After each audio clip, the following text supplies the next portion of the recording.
Oke, kamu telah melihat film dan membaca buku-buku tentang perjalanan waktu. Kebanyakan dari mereka bercerita tentang memasuki beberapa kotak futuristik dan dalam sekejap mata, kamu berada di zaman yang berbeda. Untuk saat ini hanyalah fiksi ilmiah, tapi ada beberapa cara untuk membuat perjalanan waktu menjadi mungkin setidaknya secara teori. Kita hanya belum menemukan teknologinya.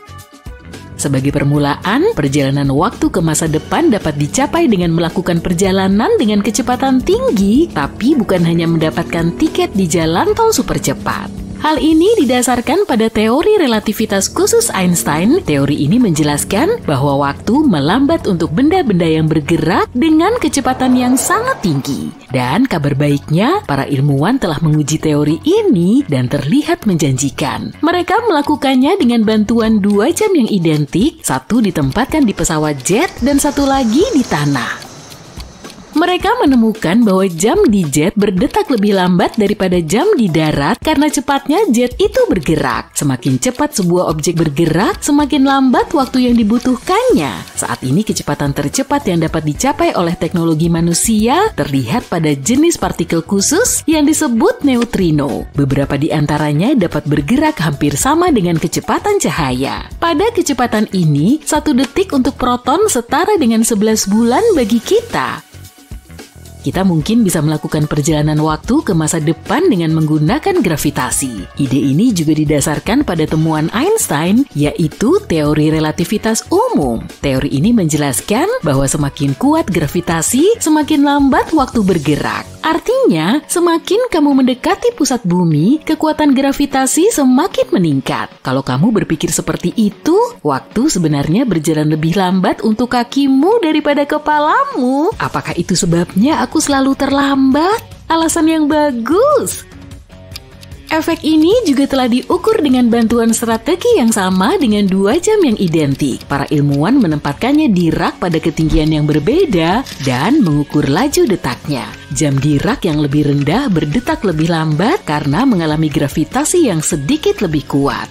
Tapi pilihan ini memiliki kekurangan. Untuk dapat melakukan perjalanan ke masa depan yang jauh, kamu harus menemukan tempat dengan gravitasi yang sangat kuat seperti lubang hitam. Lubang hitam adalah sebuah titik di ruang angkasa di mana gravitasi memiliki kekuatan yang sangat besar sehingga cahaya pun tidak dapat menghindarinya. Di sana gravitasi menjadi sangat kuat sehingga materi terjepit ke dalam ruang yang sangat kecil. Semakin dekat kamu ke lubang hitam, semakin lambat waktu bergerak. Namun perjalanan melalui lubang hitam sangat berbahaya. Sebagian besar karena itu adalah tiket sekali jalan. Sekali kalian melewati tepiannya, tidak ada jalan untuk kembali. Fakta menarik, sistem GPS yang kita gunakan pada ponsel dan mobil kita sudah memperhitungkan efek dilatasi waktu agar dapat bekerja dengan baik. Hal ini disebabkan oleh kecepatan satelit yang mereka gunakan dan gravitasi yang mereka rasakan di bumi. Tanpa koreksi ini, GPS ponselmu tidak akan dapat menentukan lokasimu di bumi dengan tepat. Sementara itu, pilihan ketiga tidak terlalu berkaitan dengan kekuatan alam semesta yang tidak diketahui dan lebih berkaitan dengan tubuh kita sendiri. Para ilmuwan mencoba menemukan cara untuk melakukan perjalanan waktu ke masa depan dengan memperlambat proses tubuh kita sendiri. Ini bukanlah perjalanan waktu, kamu tidak akan pergi kemanapun secara teknis. Tetapi kalau tubuhmu tetap diam untuk jangka waktu yang lama, kamu akhirnya bisa terbangun di masa depan. Beberapa hewan seperti beruang dan tupai dapat memperlambat metabolisme mereka selama hibernasi, yang berarti mereka tidak membutuhkan banyak makanan dan oksigen untuk bertahan hidup. Para ahli mencoba mencari tahu apakah manusia dapat melakukan hal yang sama. Mereka sedang mencari cara untuk membuat manusia mengalami hibernasi jangka pendek selama beberapa jam. Hal ini dapat membantu dalam keadaan darurat medis juga untuk menolong seseorang sebelum mereka bisa sampai ke rumah sakit dengan selamat. Pada tahun 2005, para ilmuwan dapat memperlambat metabolisme tikus dengan memaparkannya pada sejumlah kecil gas khusus. Namun ketika mereka mencoba melakukan hal yang sama pada hewan yang lebih besar, hasilnya tidak efektif.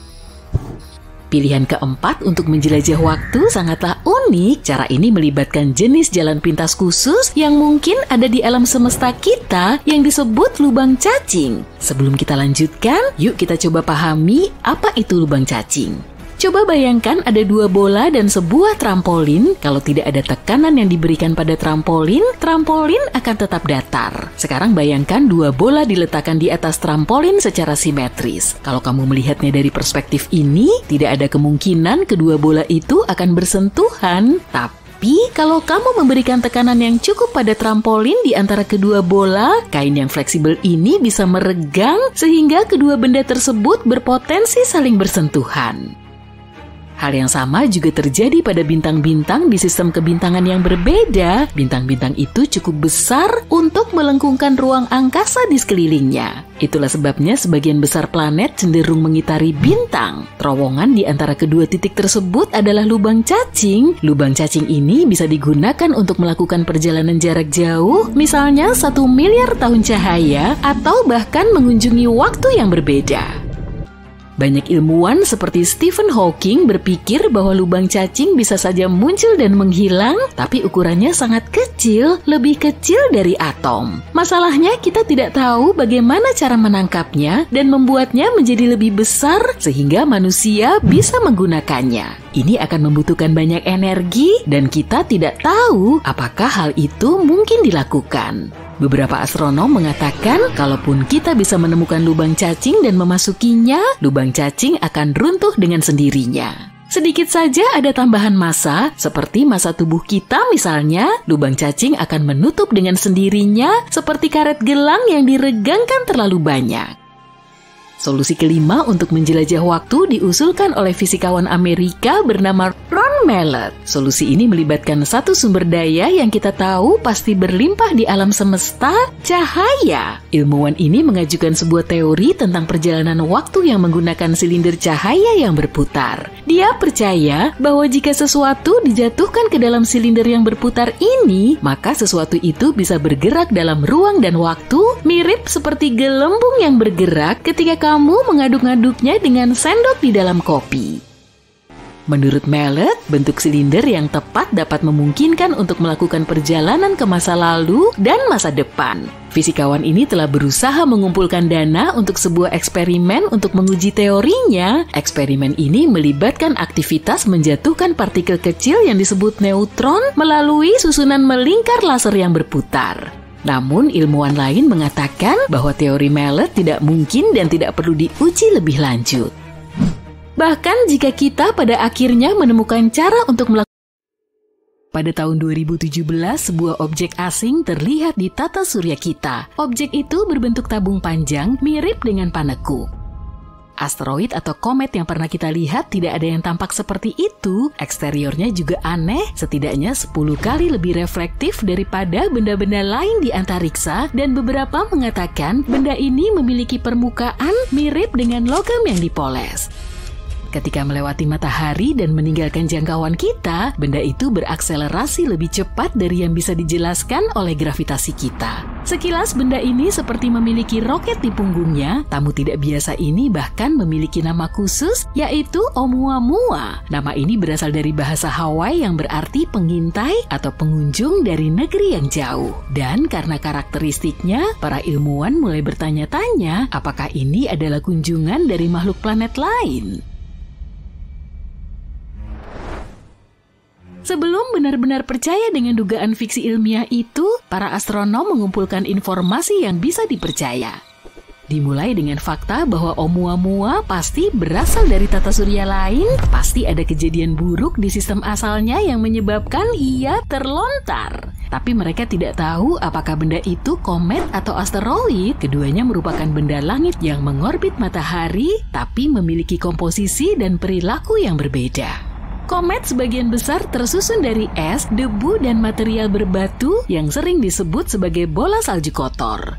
Ketika komet mendekati matahari, panasnya menyebabkan es menguap, melepaskan partikel gas dan debu ke angkasa.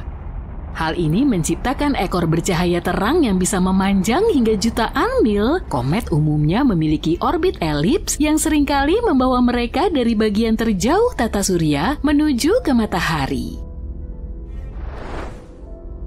Asteroid sebagian besar tersusun dari batu dan logam. Di tata surya kita, asteroid merupakan sisa-sisa pembentukan awal tata surya dan biasanya ditemukan di sabuk asteroid antara Mars dan Jupiter.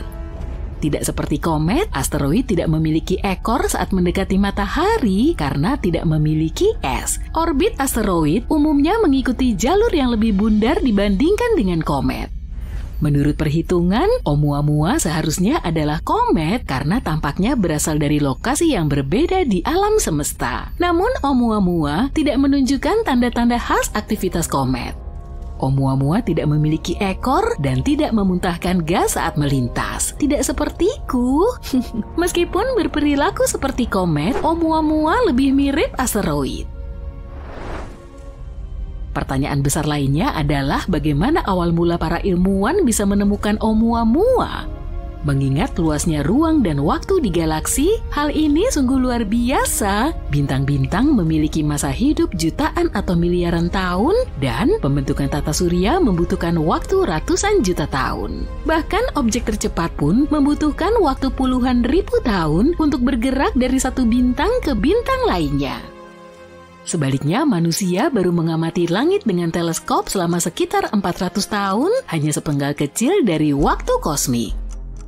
Dan baru dalam beberapa dekade terakhir, bahkan beberapa tahun terakhir, kita memiliki teknologi untuk mendeteksi dan melacak objek-objek redup yang bergerak cepat. Entah batu-batu seperti ini berlimpah atau kita memang sangat beruntung bisa mendeteksinya, atau benda ini memang ingin dilihat.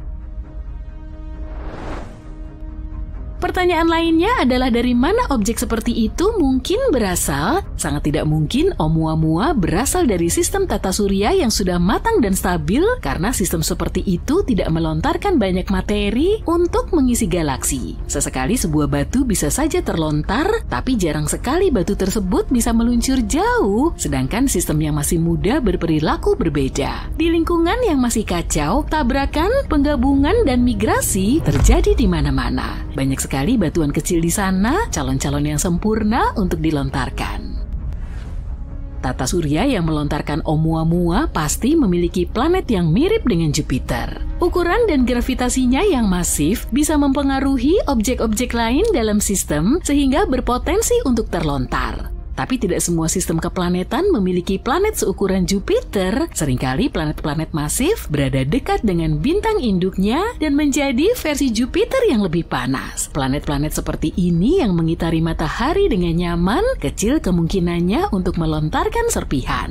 Planet-planet mirip Neptunus mungkin juga berperan. Meskipun tidak semasif Jupiter, mereka cenderung menyebut daerah terluar tata surya sebagai rumah mereka. Tata surya kita memiliki sabuk Kuiper, tempat penampungan komet di bagian terluarnya. Pada masa awal pembentukan tata surya, interaksi antara planet mirip Neptunus dan puing-puingnya umum terjadi.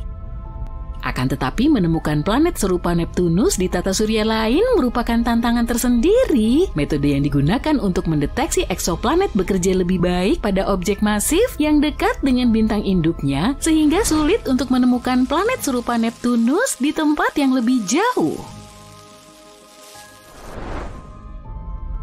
Oumuamua juga dikaitkan dengan teori aneh tentang bagaimana kehidupan muncul di alam semesta, yaitu teori panspermia.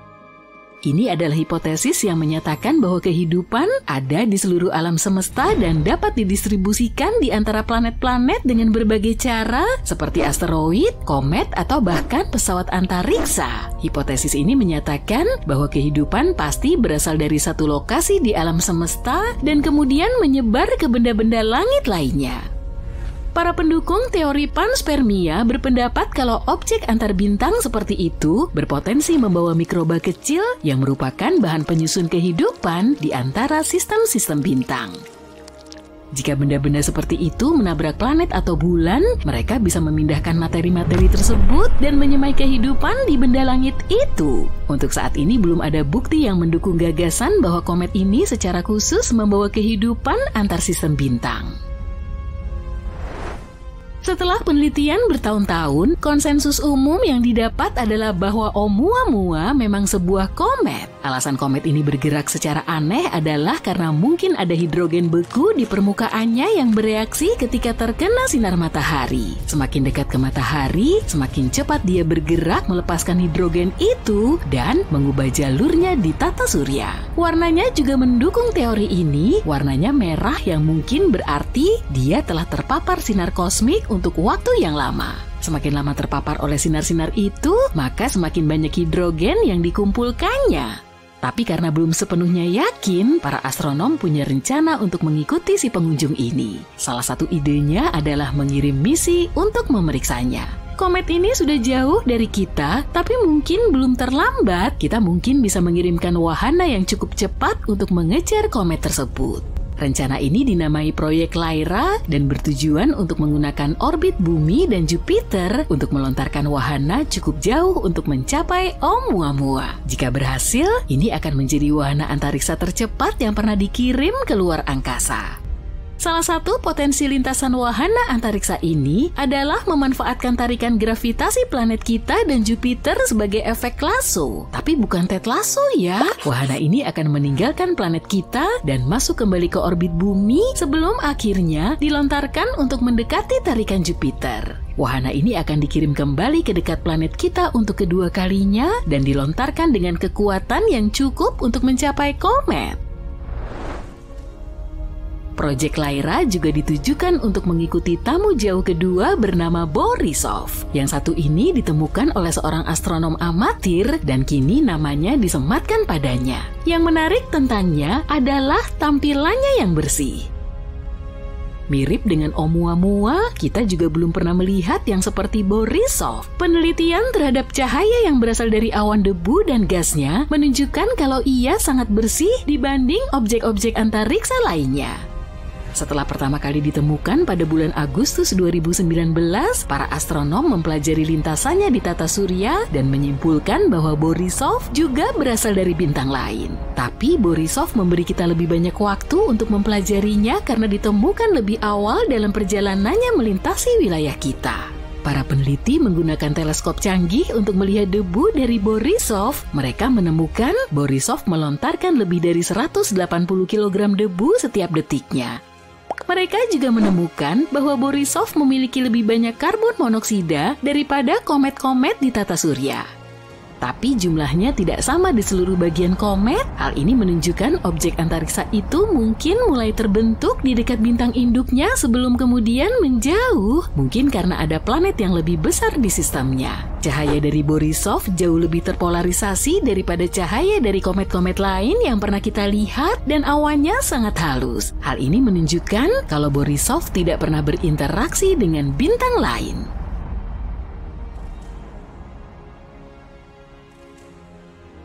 Kita mungkin semakin dekat untuk menemukan planet es yang masih di luar orbit Neptunus. Maaf, Pluto bukan kamu. Baru-baru ini, pemetaan alam semesta yang menggunakan data dari teleskop di Hawaii berhasil mengeliminasi sekitar 78% lokasi yang mungkin untuk si planet yang misterius ini. Beberapa orang menyebutnya planet 9, sementara yang lain lebih memilih planet X. Apapun namanya, planet ini telah menimbulkan kontroversi sejak keberadaannya pertama kali diusulkan. Dan itu terutama karena tidak ada penelitian yang bisa menjawab pertanyaan besar, apakah planet ini benar-benar ada? Jika ditemukan, planet 9 akan menjadi planet terbesar kelima di tata surya dengan masa 10 kali masa bumi. Planet ini juga diduga berbentuk gas seperti Uranus. Studi awal tentang planet 9 yang dilakukan pada tahun 2016 menunjukkan bahwa planet baru yang sangat besar ini mengorbit matahari 20 kali lebih jauh daripada Neptunus yang berada pada jarak 4,5 miliar kilometer. Akibatnya, planet 9 akan membutuhkan waktu antara 10.000 hingga 20.000 tahun untuk menyelesaikan satu kali orbit mengelilingi matahari. Jika dikonfirmasi, planet yang belum ditemukan ini akan mendominasi wilayah yang lebih besar daripada planet lain yang sudah diketahui di lingkungan kosmik kita. Ini semua adalah hipotesis yang menarik, tapi tanpa satupun bukti atau observasi yang mendukungnya.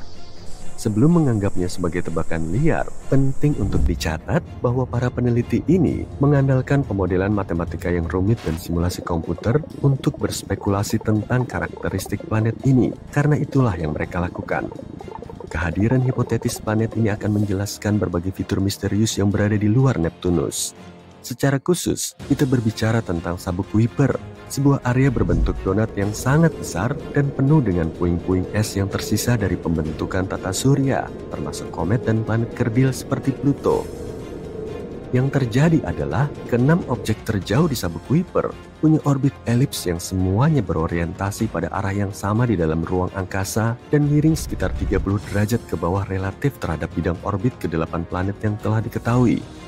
Yang aneh adalah meskipun kecepatan orbitnya berbeda di sekeliling tata surya, objek-objek itu tetap mempertahankan kesejajaran ini.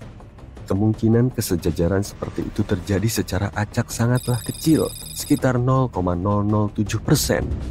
Jadi inilah planet 9, sebuah benda langit masif hipotetis yang menawarkan penjelasan masuk akal untuk fenomena aneh ini, yang berpotensi memberikan pengaruh gravitasi untuk membentuk orbit-orbit ini. Teori awal tidak bertahan lama menghadapi tuduhan bias pengamatan dan kesalahan perhitungan.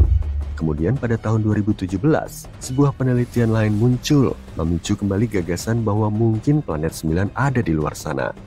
Kali ini, para astronom Spanyol mencoba pendekatan baru dengan fokus mengamati objek Trans-Neptunus yang ekstrim. Benda-benda langit ini mengorbit matahari dalam lintasan elips yang sangat panjang dengan jarak rata-rata lebih dari 22 miliar kilometer. Hasil penelitian menunjukkan kalau jarak antara titik-titik objek-objek tersebut dengan matahari bisa memberi petunjuk lokasi planet 9. Titik-titik tersebut merupakan titik-titik di mana orbit benda langit bersinggungan dengan bidang tata surya. Ketika mencapai titik-titik ini, objek-objek ini akan berinteraksi dengan benda-benda lain di tata surya yang berpotensi menyebabkan perubahan signifikan pada orbitnya atau bahkan tabrakan. Jadi jika lintasan benda-benda Trans-Neptunus yang ekstrim ini tetap stabil, semuanya baik-baik saja. Tapi jika tidak, itu pertanda ada sesuatu yang lain, sesuatu yang besar yang mengacaukan lintasannya. Dan itulah yang ditemukan dalam penelitian ini. Ada sesuatu yang tidak terlihat di luar sana yang membuat objek-objek ini keluar dari jalurnya. Dan sesuatu itu bisa jadi sebuah planet yang berada pada jarak antara 300 sampai 400 kali lebih jauh dari matahari daripada bumi. Sampai saat ini, studi tentang objek Trans-Neptunus yang ekstrim ini merupakan bukti terkuat yang kita miliki untuk keberadaan planet 9. Dan jika kamu masih belum yakin dengan teori ini, ketahuilah bahwa gerakan aneh seperti ini telah mengarah pada penemuan planet sebelumnya. Neptunus misalnya, ditemukan karena gerakan Uranus tidak sesuai dengan prediksi gravitasi Newton. Tapi pembelokan orbitnya bisa dijelaskan jika hal itu disebabkan oleh tarikan planet yang belum ditemukan. Dan begitulah kita menemukan Neptunus. Pada tahun 2021, ada banyak hal menarik tentang planet 9 lagi. Setelah mengoreksi beberapa dugaan lama, penelitian sekarang mengarah pada gagasan bahwa dunia misterius ini mengikuti putaran epik mengelilingi matahari setiap 7.000 tahun. Ini merupakan berita besar, karena artinya planet ini mungkin lebih dekat dari yang kita duga sebelumnya, sehingga memudahkan teleskop-teleskop kita untuk menemukannya. Makalah ini juga menunjukkan bahwa ada kemungkinan 99% bahwa orbit yang aneh dari objek-objek jauh ini disebabkan oleh planet yang tidak terlihat ini, bukan hanya kebetulan kosmik. Sekarang kemungkinan seluruh situasi ini hanya kebetulan adalah 1:250%, yang jauh lebih baik daripada 1:10.000 pada tahun 2016. Semua angka optimis ini telah membawa kita ke tempat kita saat ini, menjaga harapan kita dan mengupayakan peralatan yang lebih baik untuk melanjutkan misi menemukan planet 9. Seperti yang telah disebutkan sebelumnya, para peneliti di Hawaii membuat semacam peta harta karun dengan menggunakan Panoramic Survey Telescope dan Rapid Response System untuk mengeliminasi 78% lokasinya. Ini adalah berita bagus, mengingat betapa sulitnya menemukan jarum syukuran planet di tumpukan jerami kosmik. Tapi sayangnya, keberadaan planet 9 masih menjadi misteri di bagian terluar tata surya yang gelap. Para penggemar masih yakin akan keberadaannya dan percaya bahwa hanya tinggal menunggu waktu saja sebelum kita merayakan penemuan sepupu kosmik bumi yang baru. Mereka menaruh harapan pada Observatorium Vera C. Rubin yang saat ini sedang dibangun di Chili dan dijadwalkan mulai beroperasi pada akhir tahun 2025. Selama 10 tahun, observatorium ini akan memindai seluruh langit belahan bumi selatan setiap beberapa malam dengan teleskop 8 meter yang bergerak cepat dan dilengkapi dengan kamera digital terbesar di dunia. Gagasannya adalah untuk membuat daftar katalog segala sesuatu di tata surya, menjangkau hingga ke Neptunus dan melacak pergerakan jutaan objek langit, termasuk sampah antariksa, asteroid, komet, dan bintang. Jika planet 9 memang ada di luar sana, teleskop generasi berikutnya ini bisa jadi akan menemukannya. Keberadaan planet misterius ini masih jauh dari diterima secara universal di komunitas ilmiah. Hal ini dikarenakan planet 9 bukanlah satu-satunya penjelasan untuk fenomena aneh yang terjadi di luar Neptunus. Salah satu teori menyatakan bahwa sekelompok objek jauh, seperti planet Katai, komet, dan bulan, mungkin secara kolektif mempengaruhi orbit objek-objek trans-Neptunus yang ekstrim. Sebagian lagi percaya kalau lubang hitam ada di balik semua ini. Massa yang termampatkan ini merupakan salah satu objek terpadat di alam semesta yang berpotensi mampu mempengaruhi orbit massa lainnya, seperti yang diyakini pada si hantu alias planet 9. Perspektif lain yang lebih berani menunjukkan bahwa pemahaman kita saat ini tentang hukum gravitasi memiliki kekurangan, tidak lengkap sebenarnya. Teori yang dikenal sebagai Modified Newtonian Dynamics ini menyatakan bahwa objek-objek es yang jauh itu menunjukkan perilaku aneh bukan karena gangguan dari planet lain, melainkan karena medan gravitasi Bima Sakti yang sangat besar yang mempengaruhinya. Namun, para pendukung teori ini pun mengakui bahwa masih terlalu dini untuk menarik kesimpulan yang pasti dan masih diperlukan penelitian yang lebih luas. Sementara kita terus mencari planet 9, beberapa astronom telah melangkah lebih jauh dengan menduga keberadaan planet 10. Planet ini memiliki massa dan ukuran seperti Mars atau Bumi dan terletak di tepi sabuk Kuiper. Masalahnya jika si terduga planet 10 ini memang sekecil yang diyakini para ilmuwan, ia mungkin tidak memiliki gravitasi yang cukup untuk membersihkan orbitnya dari puing-puing. Dan hal ini mirip dengan apa yang terjadi pada Pluto, yang menjadi salah satu alasan kenapa Pluto mengalami masalah pada tahun 2000-an. Jadi ya, lebih baik jangan terlalu bersemangat. Si terduga planet 10 ini mungkin akan diklasifikasikan sebagai planet Katai lainnya. Medan magnet bumi menyembunyikan cerita yang menarik. Ternyata medan magnet bumi semakin melemah dari hari ke hari. Bahkan hal ini telah terjadi selama 3.000 tahun terakhir. Dan jika tren ini terus berlanjut, kita akan menghadapi masalah dalam 1 milenium ke depan. Apa masalahnya? Bayangkan ini. Magnet utara menjadi magnet selatan dan sebaliknya. Cukup liar, bukan? Ketika hal ini terjadi, perisai magnetik pelindung planet kita akan melemah, sehingga lebih banyak sinar kosmik yang menghantam kita. Partikel-partikel berenergi tinggi dari alam semesta ini bisa menyebabkan kerusakan elektronik di satelit-satelit kita dan menghasilkan elemen-elemen yang bisa membahayakan kita. Kali terakhir pembalikan polaritas terjadi antara 772.000 hingga 774.000 tahun yang lalu. Untungnya, umat manusia punya orang-orang yang cukup pintar dalam hal ini yang menyelidiki sejarah medan magnet bumi. Mereka mengambil inti sedimen dari dasar laut dan mempelajari magnetisasi fosil untuk mengetahui kapan pembalikan ini terjadi di masa lalu dan kapan hal itu mungkin terjadi lagi. Kelompok peneliti lain sedang mempelajari anomali Atlantik Selatan, sebuah wilayah luas di medan magnet bumi yang sekitar 3 kali lebih lemah daripada medan magnet di kutub. Dengan menggunakan data dari beberapa satelit, mereka mencoba mencari tahu apa yang menyebabkan SAA dan bagaimana perubahannya di masa depan. Hal ini dapat memberi kita gambaran sekilas tentang bagaimana medan magnet yang melemah dapat mempengaruhi satelit dan planet kita. Tentu saja, generasi kita tidak akan berada di sini untuk menyaksikan perubahan ini. Tapi ini membuat kita bertanya-tanya, seperti apa planet ini jika terbalik? Secara magnetis maksudnya.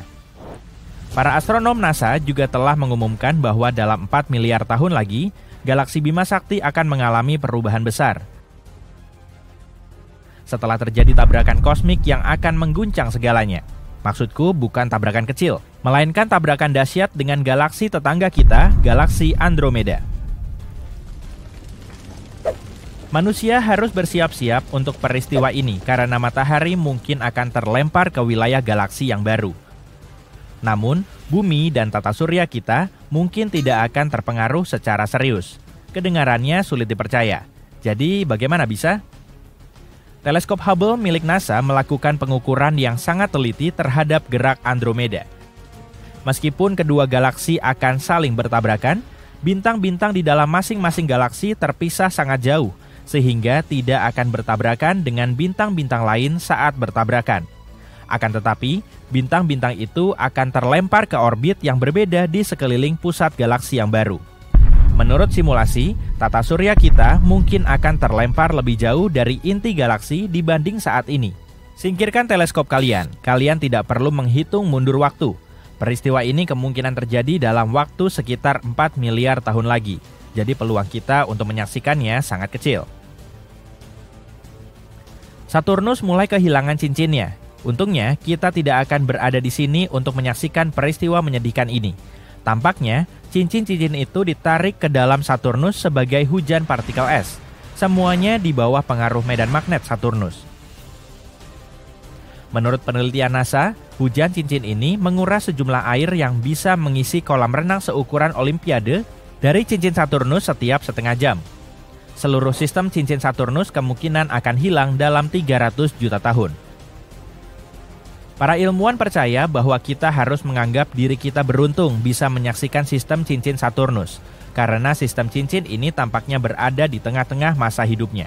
Tapi, jika kita berpikir seperti itu, bahwa cincin di sekeliling planet hanya bersifat sementara, ada kemungkinan kita baru saja melewatkan sistem cincin raksasa di Jupiter atau sistem cincin di Uranus dan Neptunus.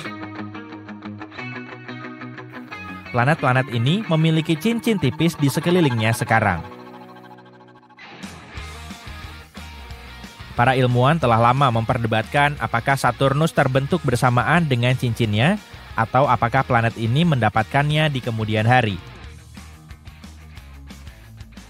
Penelitian baru ini mendukung skenario kedua yang mengindikasikan bahwa cincin-cincin tersebut tidak mungkin berusia lebih dari 100 juta tahun, sementara Saturnus sendiri berusia sekitar 4,5 miliar tahun. Apa yang menyebabkan cincin-cincin itu muncul pada awalnya? Ada beberapa teori. Salah satunya, cincin-cincin itu bisa saja terbentuk ketika bulan-bulan es kecil yang mengitari Saturnus bertabrakan. Mungkin karena orbitnya dikacaukan oleh tarikan gravitasi dari asteroid atau komet yang lewat. Siapa yang akan tahu seperti apa rupa manusia di masa depan? Sepertinya kita tidak akan melihat perubahan besar dalam hidup kita. Namun, mari kita melakukan perjalanan ke masa depan dan merenungkan seperti apa kita akan berevolusi. Akankah kita menjadi cyborg dengan segala macam implan mesin yang keren? Atau mungkin kita akan menjadi spesies hibrida antara makhluk biologis dan buatan? Untuk memahami evolusi kita di masa depan, kita harus mengintip masa lalu kita. 1 juta tahun yang lalu, Homo sapiens bahkan belum ada. Namun, ada beberapa spesies lain yang mirip, seperti Neanderthal. Maju cepat ke masa sekarang, manusia telah menjadi lebih tinggi dan lebih kokoh. Mungkin di masa depan kita akan menjadi lebih kecil untuk menghemat energi, karena diperkirakan planet kita akan semakin padat. Bicara soal planet yang penuh sesak, hidup dalam kondisi baru ini berarti kita harus beradaptasi dan dengan cepat. Kita harus terus berinteraksi dengan banyak orang dan mengingat nama menjadi kemampuan yang sangat penting. Untungnya, teknologi dapat membantu kita dengan implan otak yang dapat meningkatkan daya ingat kita. Di masa depan, kita mungkin juga akan memiliki teknologi yang lebih mencolok sebagai bagian dari penampilan kita. Bayangkan memiliki mata buatan dengan kamera yang dapat membaca frekuensi cahaya yang berbeda. Meskipun memprediksi 1 juta tahun ke depan masih sepenuhnya spekulasi, kita dapat menggunakan bioinformatika untuk membuat beberapa prediksi tentang masa depan. Tren demografi menunjukkan bahwa daerah perkotaan akan menjadi lebih beragam secara genetik, sementara daerah pedesaan akan menjadi kurang beragam. Lalu bagaimana dengan ruang angkasa? Jika kita akhirnya berkoloni di Mars, tubuh kita bisa berubah karena gravitasi yang lebih rendah. Mungkin kita akan memiliki lengan dan kaki yang lebih panjang, atau bahkan rambut yang membalut tubuh seperti sepupu Neanderthal kita. Di masa depan, bulan kita juga akan menyaksikan beberapa perubahan dramatis. Kita juga akan melewatkan perubahan-perubahan itu. Dalam waktu sekitar 5 miliar tahun, akan ada banyak hal yang sangat menarik di sudut alam semesta ini. Untuk saat ini, matahari sedang bersantai di fase deret utamanya, membakar hidrogen tanpa peduli. Di masa depan, selama fase raksasa merah, matahari akan mengembang seperti balon hingga atmosfernya membesar dan menelan bumi dan bulan yang kita cintai. Satelit alami kita yang sudah bergerak menjauhi bumi akan melengkung karena pengaruh matahari. Orbitnya akan berubah dan ia akan berada lebih dekat ke bumi saat fase bulan baru alih-alih saat bulan purnama. Dan itu belum termasuk yang terburuk. Jika dibiarkan, bulan akan terus bergerak menjauhi bumi hingga membutuhkan waktu hampir 50 hari untuk mengorbit bumi. Ketika matahari melanjutkan perjalanannya, atmosfernya akan menarik bulan dan menyebabkan orbitnya rusak. Pada akhirnya, bulan akan terkoyak menjadi cincin puing-puing yang mengitari bumi. Yang dimaksud di sini adalah gunung-gunung, kawah-kawah, bahkan jejak kaki dan bendera yang kita tinggalkan di sana yang akan tersebar di seluruh area puing-puing. Ada kemungkinan matahari akan kehilangan massa yang cukup untuk menyelamatkan bumi dan bulan dari kehancuran total. Atau, jika kita benar-benar beruntung, matahari akan kehilangan 20% massanya dan kita akan selamat. Itu semua masih teori, karena kita belum melihat bintang raksasa merah selama fase ini. Alam semesta sendiri mungkin akan menjadi gelap gulita suatu hari nanti. Para ilmuwan tidak dapat memprediksinya dengan pasti, tapi mereka dapat membuat beberapa dugaan. Saat ini alam semesta kita berusia 13,77 miliar tahun dan masih terus melahirkan bintang-bintang baru. Konon, setelah sekitar 1 triliun tahun, bintang terakhir akan lahir. Bintang terakhir adalah bintang yang sangat kecil, bintang katai merah yang ukurannya hanya sepersekian dari ukuran matahari. Bintang-bintang ini adalah jagonya dalam hal umur panjang. Perlahan-lahan menghirup hidrogen untuk menjaga reaksi fusinya tetap berjalan. Tapi, bintang-bintang ini tidak bisa bertahan selamanya. Maju cepat sekitar 100 triliun tahun dan cahaya terakhir akan padam. Alam semesta akan menjadi gelap dan sepi, tapi untungnya kita tidak berada di sini untuk menyaksikan semua itu menghilang.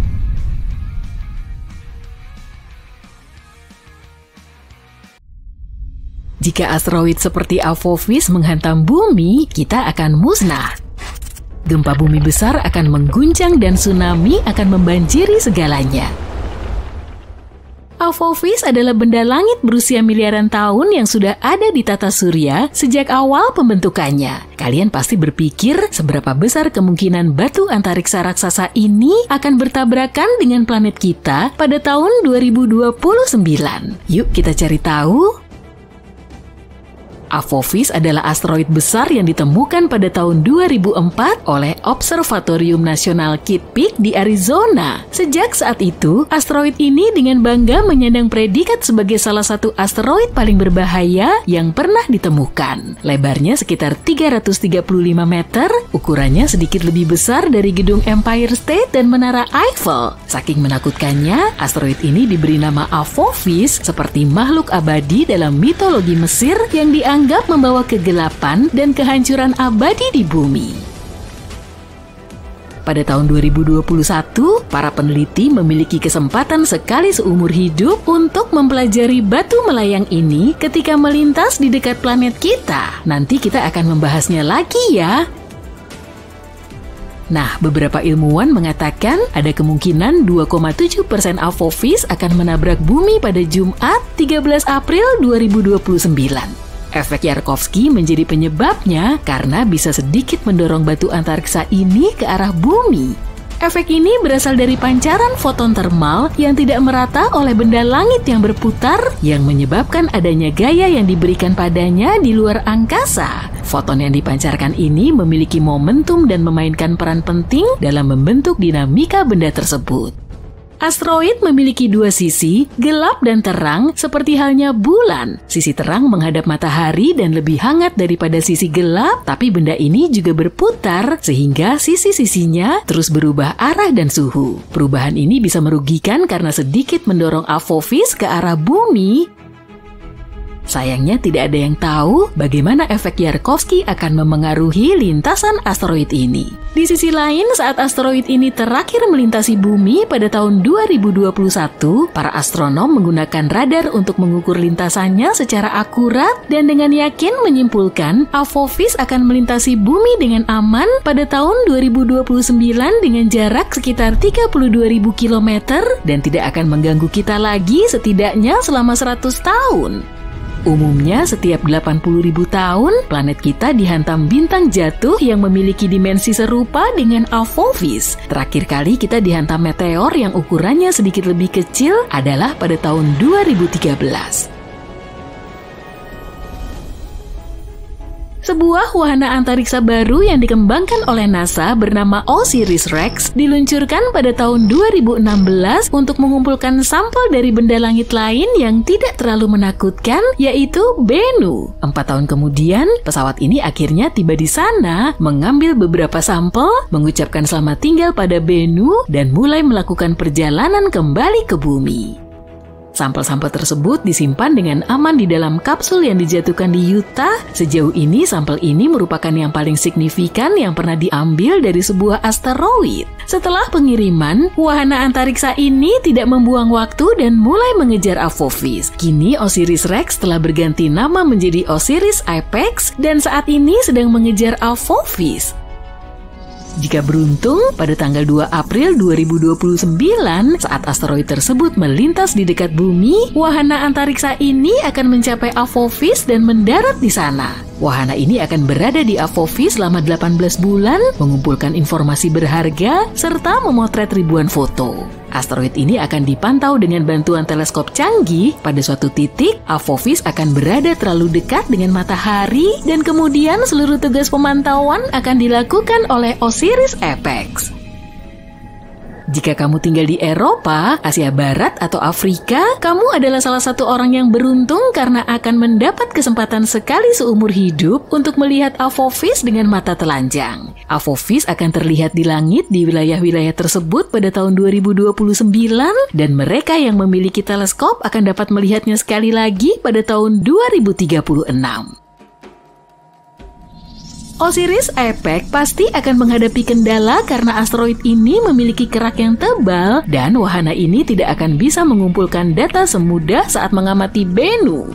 OSIRIS-APEX memiliki pendorong unik yang akan menerbangkan semua debu dari Apophis saat mendarat dan ini akan menjadi kesempatan bagus untuk menganalisis permukaan asteroid dan mengetahui apa saja unsur penyusunnya. Wahana ini akan menghabiskan 1,5 tahun untuk memetakan asteroid tersebut dan mencoba mendeteksi perubahan bentuknya. Seluruh penelitian ini akan menunjukkan bagaimana benda langit itu bergerak sehingga kita bisa merancang rencana yang lebih baik untuk melindungi bumi dari benda-benda langit serupa. Pada tahun 2025, NASA juga akan meluncurkan misi Apophis Pathfinder dan ini akan menjadi pesawat antariksa pertama yang menyentuh asteroid ini. Pesawat ini akan mendarat kira-kira setahun setelah peluncurannya. Selain itu, NASA juga mengusulkan untuk mengirimkan sekumpulan pesawat kecil keluar angkasa untuk membantu manusia mengembangkan taktik perlindungan yang efektif terhadap serangan asteroid. Kita tahu bahwa Apophis berasal dari sabuk asteroid utama antara Mars dan Jupiter. Dalam jutaan tahun terakhir, benda langit ini telah berubah lintasan karena pengaruh gravitasi Jupiter yang cukup besar. Sekarang tampaknya dia lebih condong ke arah matahari, yang berarti asteroid ini sangat dekat dengan bumi. Itulah sebabnya asteroid ini diklasifikasikan sebagai benda langit di dekat bumi. Banyak tes dan penelitian telah dilakukan untuk menemukan cara menghadapi asteroid. Beberapa solusi termasuk mengebor dan meledakkan benda angkasa itu dari dalam atau menguji teknologi baru seperti memasang roket pada asteroid dan mencoba mengarahkannya menjauhi bumi. Kita juga bisa menabraknya dengan sesuatu yang bergerak dengan kecepatan tinggi untuk mengubah arahnya. Apophis adalah asteroid tipe S yang terbentuk dari batuan dan logam seperti besi dan nikel dan berbentuk seperti kacang. Dia bisa memberitahu kita banyak hal tentang masa lalu dan mungkin masa depan. Pengambilan sampel dari objek luar angkasa ini bisa mengungkap bagaimana kehidupan di bumi dimulai dan bagaimana tanaman muncul. Ada banyak teori yang menyatakan bahwa air muncul di planet kita melalui asteroid atau komet. Asteroid bagaikan kapsul waktu yang tak ternilai harganya. Tidak seperti batuan di bumi yang telah mengalami banyak perubahan seperti erosi, sebagian besar benda langit masih utuh dan lebih mudah dipelajari. Saat meteor jatuh ke bumi, meteor-meteor itu tertutup puing-puing yang tidak mungkin dibersihkan. Itulah kenapa mempelajari Apophis ketika masih berada di luar angkasa sangatlah penting. Selain itu, sebagian asteroid terbuat dari logam berharga seperti platina. Saat ini kita memiliki kebutuhan yang tinggi akan logam yang kita gunakan dalam produksi, dan menambang logam di bumi cukup sulit. Satu meteor besar saja bisa mengandung besi, nikel, emas, dan platina yang cukup untuk kita gunakan selama jutaan tahun. Jika Apophis memiliki jumlah logam sebanyak itu, kita pasti ingin memecahnya dan membawanya kembali ke bumi kan? Satu batu antariksa bisa bernilai kuadriliunan dolar yang menjadikan penambangan antariksa sangat menguntungkan. Dan tetap saja, biaya yang harus dikeluarkan untuk membawanya kembali ke bumi akan lebih mahal daripada menggali bahan-bahan tersebut di sini. Seiring kemajuan teknologi dan pengembangan jenis roket baru, hal ini mungkin saja terjadi di masa depan. Meskipun kita aman selama 100 tahun ke depan dari Apophis, kamu mungkin masih ingin tahu apa yang akan terjadi jika asteroid ini benar-benar menabrak. Pasti kamu ingin tahu kan? Pertama, kamu akan mendengar suara hantamannya dan mengetahui apa yang terjadi meskipun berada bermil-mil jauhnya. Sebaiknya segera tinggalkan rumah atau apartemenmu. Tak lama setelah tabrakan, gempa bumi besar akan terjadi dan banyak gedung tinggi akan runtuh. Jadi menjauh dari kota mungkin jadi opsi terbaik kalau kamu punya pilihan. Tapi jangan pergi dengan mobil ya, akan ada kemacetan lalu lintas yang sangat parah dan semua orang akan panik. Berjalan kaki atau bersepeda adalah pilihan terbaik dalam skenario ini. Pilihan transportasi terbaik adalah naik pesawat. Jadi kalau sudah lama ingin punya lisensi pilot, sekarang kamu punya alasan yang bagus. Kalau sempat, bawalah makanan ringan dan air serta sepasang kaos kaki tambahan. Tinggal di tepi laut atau samudra memang menyenangkan, tapi dalam skenario ini, itu adalah tempat terburuk karena gelombang tsunami raksasa akan menghantam garis pantai setelah terjadi tabrakan. Jika kamu tinggal jauh dari daerah yang terkena dampak, tsunami mungkin perlu waktu 30 jam untuk menjangkaumu. Jadi kamu akan punya sedikit waktu untuk bersiap-siap. Teleskop antariksa James Webb atau JWST ibarat paparazi antar galaksi yang paling hebat. Teleskop ini memotret beberapa selebritas paling terkenal di alam semesta. Bintang, galaksi, eksoplanet, apapun namanya, teleskop antariksa James Webb akan memotretnya. Jadi, kalau kamu penggemar selebritas kosmik, ayo kita lihat foto-foto bertabur bintang terbaik ini. Nebula Carina.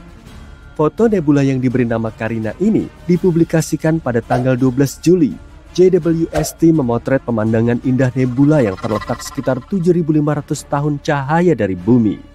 Dijuluki tebing kosmik, nebula ini merupakan sarang bintang-bintang muda yang sebagian diantaranya beberapa kali lebih besar dari matahari. Nebula Carina adalah pemandangan langit yang terletak di rasi bintang Carina bagian selatan. Nebula ini sangat besar, kira-kira lebarnya 260 tahun cahaya. Bintang-bintang masif di dalam nebula ini sangat terang dan panas, sehingga menciptakan awan gas dan debu yang bercahaya di sekelilingnya. Nebula Carina juga terdiri dari awan gas dan debu yang berputar-putar, tempat bintang-bintang baru dilahirkan. Gas ini menciut karena beratnya sendiri, menjadi lebih panas dan lebih padat, dan semua ini akhirnya berujung pada pembentukan bintang-bintang baru. Akan tetapi, Nebula Carina bukan hanya tempat pembentukan bintang yang tenang. Ini merupakan tempat terjadinya beberapa peristiwa paling destruktif di alam semesta yang menciptakan gelombang kejut masif yang melenyapkan semua yang dilaluinya. Sangat kacau dan keren. Quintet Stephan. Foto ini juga diunggah pada tanggal 12 Juli. Quintet Stephan adalah kelompok visual 5 galaksi yang berada pada jarak yang sangat jauh dari kita, yaitu sekitar 290 juta tahun cahaya di rasi bintang Pegasus. Ini seperti reuni keluarga kosmik. Semua galaksi ini berhubungan dengan satu sama lain dan saling berinteraksi dengan cara yang menarik. Mereka saling tarik-menarik dengan gravitasi mereka dan terus-menerus bertukar gas dan debu. Interaksi ini menyebabkan beberapa galaksi bertabrakan dan menyatu yang bisa menghasilkan berbagai macam efek keren, seperti ledakan pembentukan bintang dan supernova.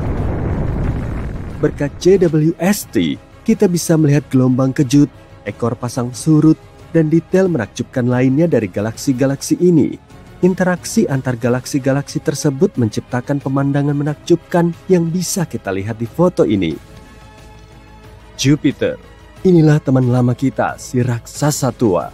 Foto ini dipublikasikan oleh NASA pada tanggal 22 Agustus.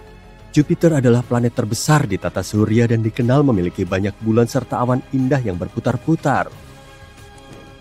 Planet ini juga memiliki sistem cincin seperti halnya Saturnus yang terdiri dari partikel-partikel kecil debu yang mengitari planet ini. Cincin-cincin ini jauh lebih kecil dan tidak terlalu terlihat dibanding cincin Saturnus, tapi masih cukup indah. Jupiter juga memiliki aurora yang merupakan pertunjukan cahaya berwarna-warni di atmosfer planet ini. Aurora ini disebabkan oleh partikel bermuatan dari angin matahari yang berinteraksi dengan medan magnet Jupiter. Sama seperti di bumi, aurora bisa dilihat di dekat kutub-kutub planet. Tapi, aurora ini jauh lebih terang dan lebih kuat daripada aurora bumi. Kita bahkan bisa melihat pertunjukan cahaya yang luar biasa ini dari luar angkasa. Dan sekarang kita akhirnya bisa memotret pemandangan memukau ini. Foto JWST memperlihatkan aurora Jupiter, cincin-cincinnya, dan bahkan 2 bulannya, yaitu Amalthea dan Adrastea. Sungguh menakjubkan betapa terang dan jernihnya kedua bulan tersebut dalam foto ini. Galaksi Cartwheel. NASA merilis foto ini pada tanggal 2 Agustus. Foto ini memperlihatkan galaksi Cartwheel dan teman-temannya. Galaksi Cartwheel mendapatkan namanya dari bentuknya. Bentuknya memang seperti roda gerobak, bukan? Galaksi ini merupakan kumpulan bintang, gas, dan debu raksasa yang berputar-putar yang terletak di kedalaman ruang angkasa. Bentuknya seperti kincir dengan lengan-lengan spiral yang panjang. Lengan-lengan ini disatukan oleh gravitasi di bagian tengah yang merupakan rumah bagi lubang hitam supermasif. Tapi galaksi Cartwheel sedikit berbeda dengan galaksi-galaksi spiral lainnya. Galaksi ini terbentuk ketika galaksi yang lebih kecil bertabrakan dengan galaksi yang lebih besar, menciptakan gelombang kejut yang menggetarkan gas dan debu. Kita harus mengunjungi galaksi ini suatu hari nanti. Pasti akan jadi perjalanan yang seru. Galaksi spiral M74. Ini dia galaksi spiral lainnya. NASA merilis foto ini pada tanggal 22 Juli. JWST harus mencari celah di antara lapisan debu dan gas tebal untuk bisa melihat gugus bintang yang indah ini. M74 termasuk dalam kelas khusus galaksi spiral yang dikenal sebagai galaksi berdesain agung. Artinya, lengan-lengan spiralnya terlihat jelas dan tampak menonjol. Berbagai hal menakjubkan terjadi di dalam galaksi spiral. Supernova, bintang-bintang yang dilahirkan di dalam awan gas dan debu, dan banyak keajaiban kosmik lainnya. Gas dan debu bercahaya, bintang-bintang terang, dan pola lengan spiral yang berputar-putar menjadikan galaksi spiral sebagai salah satu objek terindah di alam semesta. Kita bisa melihatnya dengan jelas pada foto M74. Nebula Tarantula. Foto nebula yang diberi nama menyeramkan Tarantula ini dipublikasikan pada tanggal 6 September. Foto ini mencakup area sepanjang 340 tahun cahaya, jarak yang sangat jauh. Berkat foto ini, para astronom berhasil menemukan bintang-bintang muda yang sebelumnya diselimuti debu. Nebula Tarantula terletak 160.000 tahun cahaya jauhnya dari kita, di awan Magellan besar. Ini merupakan area pembentukan bintang terbesar dan paling terang di grup lokal, yaitu galaksi-galaksi yang berada paling dekat dengan Bima Sakti. Penamaannya diambil dari bentuknya yang mirip kaki tarantula besar. Wilayah ini sangat luas, lebarnya sekitar 1000 tahun cahaya, dan merupakan rumah bagi bintang-bintang yang paling masif dan bercahaya di alam semesta. Salah satu alasan kenapa nebula Tarantula menarik bagi para ilmuwan adalah komposisinya. Komposisinya mirip dengan daerah bintang-bintang di Cosmic Noon, yaitu kondisi alam semesta kita saat masih berusia beberapa miliar tahun. Pada saat itu, pembentukan bintang berada pada puncaknya. Berkat teleskop Webb, kita bisa mempelajari galaksi ini dengan lebih baik dan mengetahui seperti apa alam semesta kita saat berada di puncaknya. Cincin Neptunus. Foto ini dipublikasikan pada tanggal 21 September 2022. Dalam foto ini kita bahkan bisa melihat 6 bulan kecil di dekat Neptunus dengan Triton yang bersinar terang di sudut kiri atas. Kalian tidak mengira itu matahari, bukan? Dan ya, Neptunus juga memiliki cincin. Cincin ini seperti aksesori kosmik terbaik karena menambah sentuhan kemewahan dan gaya pada planet ini. Tapi tidak seperti perhiasan duniawi lainnya. Cincin-cincin ini terbuat dari partikel-partikel kecil debu, bukan berlian atau emas.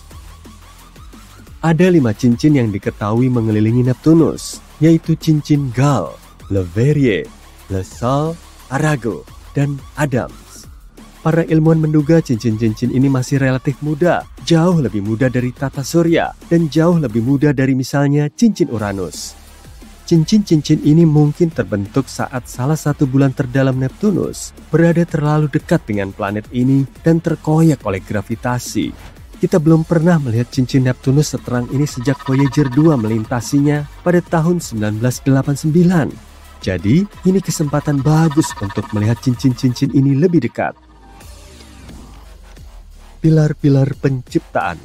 Foto ini diterbitkan pada tanggal 19 Oktober. Pilar-pilar penciptaan menjadi terkenal berkat teleskop Hubble, tapi foto ini sangat tajam dan jauh lebih detail. Pilar-pilar yang berada di nebula elang ini memiliki tinggi sekitar 5 tahun cahaya, yang berarti amat sangat panjang. Dan mereka tampak seperti formasi batuan yang megah, hanya saja jauh lebih transparan. Seperti layaknya latar film Hollywood, tempat ini penuh dengan aksi dan efek khusus. Ini merupakan tempat terjadinya proses-proses paling dramatis di alam semesta. Gas dan debu menciut karena gravitasinya sendiri, membentuk gumpalan-gumpalan yang pada akhirnya akan menjadi bintang. Tempat ini penuh dengan radiasi yang kuat, semburan partikel berenergi tinggi, dan supernova, seperti versi kosmik dari Survivor. Dan kalau itu belum cukup menyeramkan, berikut foto lain yang dipublikasikan oleh NASA pada tanggal 19 Oktober. Mereka membagikan tepat sebelum Halloween. Di sini, pilar-pilar itu tampak seperti tangan yang sedang menggapai sesuatu.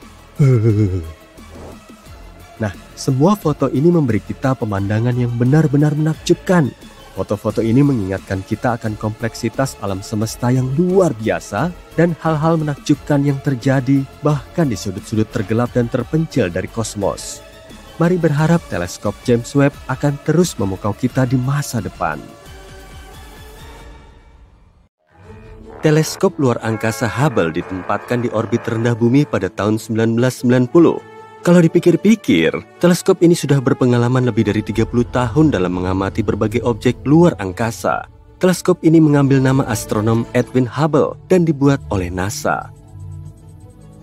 Teleskop ini juga bagian dari serangkaian perangkat yang disebut Great Observatories NASA bersama dengan Observatorium Sinar Gamma Compton, Observatorium Sinar X Chandra, dan teleskop luar angkasa Spitzer.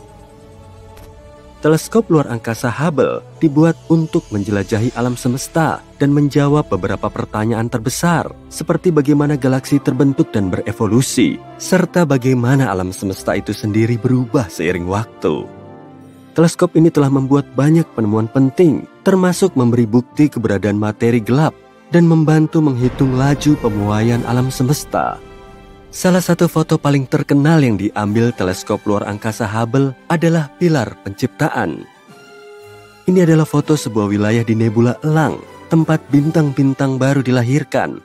Foto yang diambil pada tahun 1995 ini menunjukkan pilar-pilar gas dan debu yang menjulang tinggi di atas nebula. Ini merupakan salah satu foto paling ikonik di alam semesta. Teleskop Hubble terus beroperasi dan menghasilkan penemuan-penemuan ilmiah penting, meskipun sempat mengalami masalah teknis. Pada tahun 1993, ditemukan masalah pada cermin utama teleskop yang memengaruhi kemampuan teleskop untuk memfokuskan cahaya dengan baik. Sebuah misi perbaikan dikirim menuju teleskop tersebut di tahun 1994 untuk memperbaiki masalahnya. Dan sejak saat itu, teleskop terus berfungsi dengan baik. salah satu penemuan paling menarik yang dibuat oleh teleskop luar biasa ini sebenarnya cukup baru. Sebuah laporan berdasarkan data dari teleskop luar angkasa Hubble menunjukkan adanya cahaya redup di antariksa di sekitar tata surya yang tidak bisa dijelaskan oleh apapun yang kita ketahui.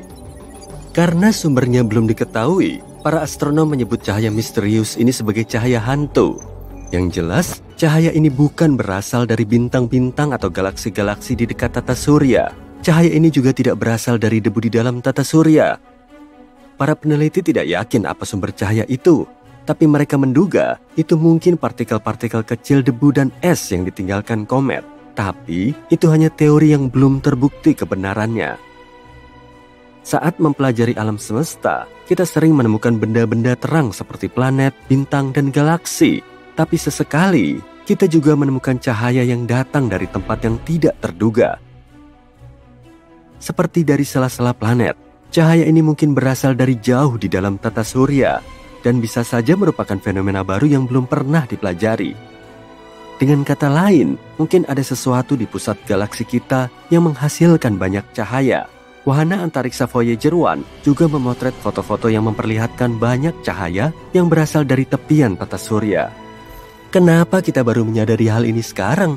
Ya, karena sebagian besar cahaya dalam foto yang diambil oleh teleskop Hubble berasal dari objek-objek di dekat bumi. Tapi, manusia terbiasa mengabaikan cahaya ini karena lebih tertarik pada objek-objek seperti bintang dan galaksi yang lebih jauh. Kita belum pernah mengamati lebih dekat banyaknya cahaya di alam semesta dan dari mana asalnya. Para ilmuwan menggunakan Hubble untuk mencari galaksi-galaksi redup yang mungkin terlewatkan sebelumnya dan mungkin menjadi sumber cahaya redup tersebut. Mereka menemukan bahwa jumlah galaksi semacam itu tidak cukup untuk menjelaskan cahaya ekstra di langit. Cahaya itu tidak terlalu terang, hanya seperti cahaya dari 10 kunang-kunang. Tapi, hal itu tidak menjadikannya tidak penting. Itu menunjukkan kalau kita mungkin melewatkan sesuatu. Mari kita lihat beberapa penemuan penting lainnya yang berhasil didapat dengan bantuan Hubble. Contohnya materi gelap, yang tidak bisa dilihat tapi kita tahu keberadaannya karena pengaruhnya terhadap gravitasi. Materi gelap mengisi sekitar 23% dari alam semesta. Dengan melihat pengaruhnya terhadap cahaya, teleskop Hubble membantu membuat peta 3D tentang keberadaan materi gelap. Peta-peta ini menunjukkan materi gelap tampak semakin menggumpal seiring waktu, yang berarti perilakunya sangat mirip dengan gravitasi.